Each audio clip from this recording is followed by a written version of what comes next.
ভিডিওটিতে একটা লোক সমুদ্র থেকে গোসল করে এসে মাথায় শ্যাম্পু দিয়ে গোসল করতেছিল।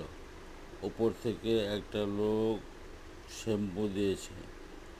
সে শ্যাম্পু পরিষ্কার করে, কিন্তু শ্যাম্পু আর পরিষ্কার তো হয় না পানি খরচ করার পরও, কারণ ওপর থেকে সে শ্যাম্পু দিচ্ছে।